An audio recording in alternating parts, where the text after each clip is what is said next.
Greetings, Ben Murray here with another edition of SaaS Metrics School. Hope you're doing well. So today talking MR reporting, MR blindness, and let's not get too fancy here in our board reporting. So let's just start with the fundamentals here because we need to report understandable MR numbers to our board, to our investors, to our executive leadership team. And we don't want to overcomplicate this. I've seen reports where I'm confused as to what we're really trying to present in this data.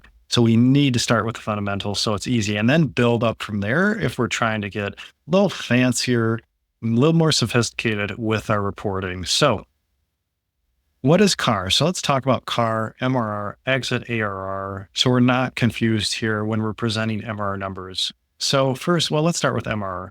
So monthly recurring revenue typically refers to that number on our P&L. Of course, this assumes we have revenue recognition in place, spreading out those invoices with our RevRec policies if we're invoicing in any term longer than a month, but MRR off our P&L. So if we look at our SaaS P&L and for the latest closed month, it shows 100K of MRR. All right, that's our current MRR because really the financial data is our Bible. What we're posting to the P&L is the number, assuming our accounting is correct, which it sometimes not always is, but that's MRR. That's posted to P&L, hard to dispute that.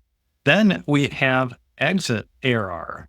So typically we use this when we're trying to determine, all right, at this point in time, what is our current size? What are we running at? So if we're running at 100K MRR times 12, that's 1.2 million of ARR. That's an exit ARR. And usually we look at fiscal year end to see how big we're going to be and what ARR we're carrying into that next fiscal year. So if that 100K is forecasted for year end, and we multiply that by 12, so 1.2, so we're 1.2, we're carrying 1.2 into next year.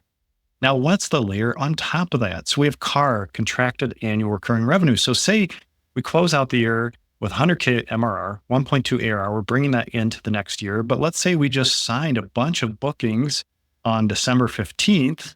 And of course, we haven't invoiced, we haven't begun RevRec yet. And let's just say we invoiced or booked another 200K of ARR. So now we have 1.2 plus 200 of contracted ARR. So that's 1.4 now we're carrying into next year, plus any deals, any expansion deals in December. And then I also like to include indicated churn in that number. So we're carrying a higher number than our MRR and our exit ARR in the form of CARR. So that's really our maximum company size at that point in time. So we have MRR, exit ARR, and then we have CARR. So we have to be very careful. It's so easy to get these terms confused or try to report a number that's non-standard.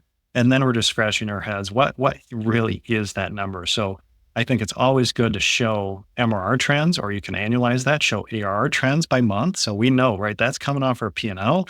That's solid accounting data.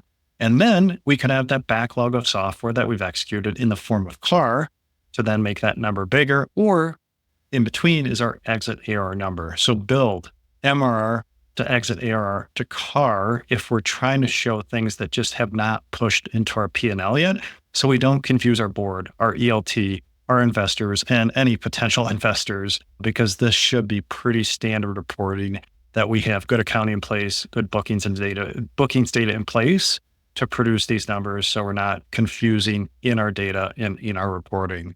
So let's not suffer from MRR blindness here. Let's build up the fundamentals. Make sure everybody understands how that is reporting. And we have to get a little more sophisticated. Let's start with, again, the fundamentals and then have some adjustments, but make sure you have footnotes, you have notes that defines what is happening in that number. Thanks.